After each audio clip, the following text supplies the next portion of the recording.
You know, Malcolm Roberts and Gerard Rennick and Antic have all got YouTube channels now, getting a lot of views. And also this ex-PM, John Anderson, he's got 371,000 subscribers. And he actually does put up some well-meaning videos that make sense and are relevant and are rational.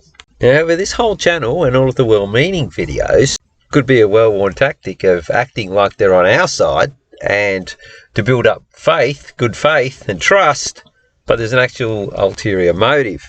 But he that actually doesn't get it or is intentionally acting against Australians on The Voice. And in this video with this Nicholas guy, they talk about how if it's in the preamble, it's not a problem. If it's in the body, especially as a whole chapter, yeah, big problems. Preamble, no problems of recognising the Indigenous Australians. This is the Yes No pamphlet from the 1999 referendum, and one of the questions was to change the preamble in the Constitution. Now, Anderson was Deputy PM from 1999 to 2000 and something, so he was either about to be Deputy PM or was Deputy PM during this referendum, and he appears to have forgotten, or just happened to miss entirely in the no pamphlet part, that it's got legal problems. In the bottom paragraph there, the preamble may have considerable legal force. That's the former Chief Justice of the High Court, Sir Harry Gibbs, a pretty reputable source on an opinion on how a preamble could work and the force that it's got. I'd shown in a previous video the Bouvier's Law Dictionary, and even in a legal dictionary, the definitions are pretty much the same. They're a contract where one party gives authority to another party. But let's come closer to home. This is an extract from the Australian Law Dictionary for recognition. This is the word by itself, legal meaning and application. So I've got troubling is, it's got legitimacy of the claim to a particular status or authority. Now the example that they give is even more troubling, but is that the claim of a nation state to sovereignty. That's what recognition can mean. So sure, it mentions in other legal dictionaries that it's a contract for one party to give authority to another. This is even more explicit and even more troubling. It gets even worse. Look at the bottom sentence.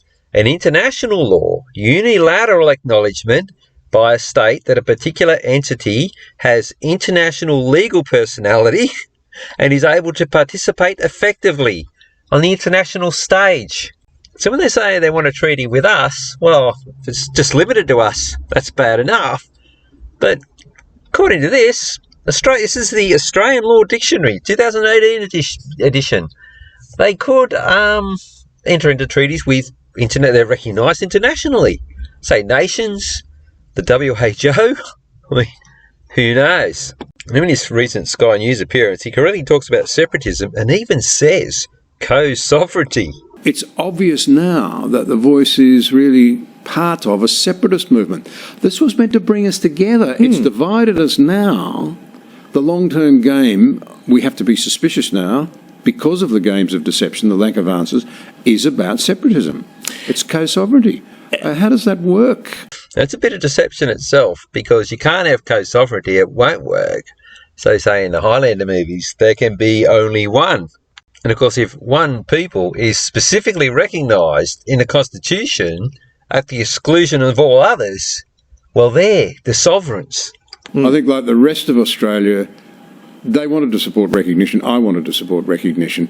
Well, there you go. Now, either he hasn't read the Australian Law Dictionary or he can't remember what the former Chief Justice of the High Court had to say. Now, back to that first vid on the preamble on his channel, not the Sky News one, of this commenter here said, oh, the sad thing is recognition aspect is fine. I left a detailed comment and an extract from the Australian Law Dictionary that no, it's not fine. But I started out getting him on side. We're in agreement. We're both voting no. But know this, because some commenters on my channel also alluded to this, that maybe they're just trying to go over the top. We'll peel it back and we'll have a compromise. Well, the compromise isn't going to be recognition in the preamble. That's what we're going to have to fight. So this John Anderson character, I don't know, maybe he's getting old. Maybe he's starting to become like Biden. He doesn't really know what's going on, although he appears very articulate. He goes very saccharine in this. What did PK used to say? Get the vomit bucket ready. My family have been interacting with Aboriginal people since the 1820s. I went to school with Aboriginal people. I represented an electorate with the fifth highest proportion, I think, of Aboriginals in Australia, around 11 or 12% by their calculations. Mm-hmm. And I actually do care. I feel you've got to say that. I actually really care about this, and nothing makes me feel more emotional. Oh, come on. You're not human if you haven't got a tear trickling down your cheek after listening to that.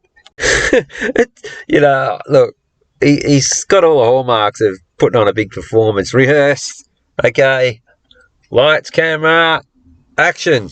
But what are they going to do? Because they always meticulously plan ahead. They've probably got 5 different plans, depending on which way the polls are going. Maybe even more permutations. From what he says in his interview, the Bush is done. They're all voting no.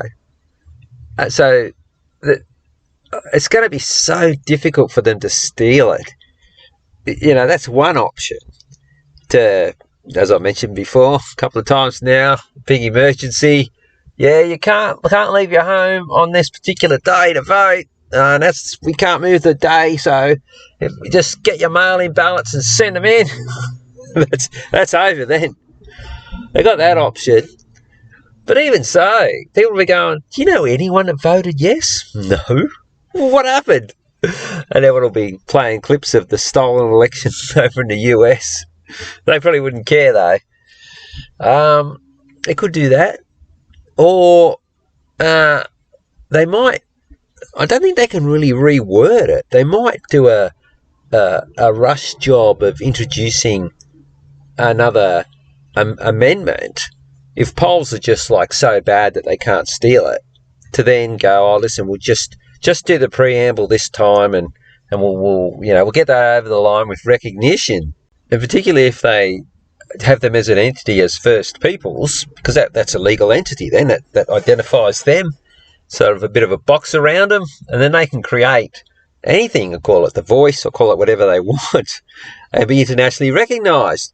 Private-public partnerships with BlackRock, Vanguard, State Street. Actually, I was just thinking how back in 1999, they'd only just sold off the Commonwealth Bank, and all of the interest on the private credit created that now goes to them. They hadn't had the access to that to buy up the majority shareholdings of all our banks and corporations. Well, they've got all that now. So maybe that's why John Anderson has changed tune and look, it's over, they own us. Well, it's not over as far as we're concerned. Once we get our version of The Voice. I'm still working on that, by the way. All right, that's it for this one. I'm just going to play a few clips. They really do make some really good points about which direction this is going and how. And people are really getting that this thing is not good. And they're going to vote no, but as I mentioned before, they've probably got 5 or 6 plans. We're all ready to go, and they're going to pick which one they're going to implement. So, all right, that's it for this one. Well, and I want to ask you about what former Prime Minister Tony Abbott said the other night.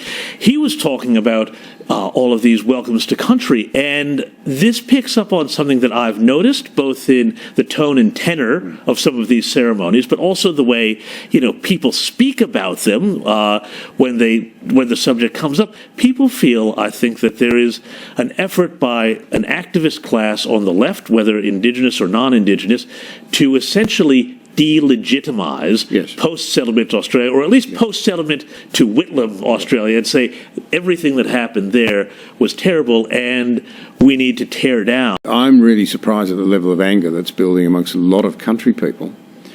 And I think it's partly because they feel they've been duped. Even that Uluru Statement has treaty and makarata or truth-telling or whatever you call it. Sovereignty never lost. That's the language of separatism. And so we're told this is meant to draw us together. It's not. It's dividing us. And the Uluru Statement, it's more fist than kiss.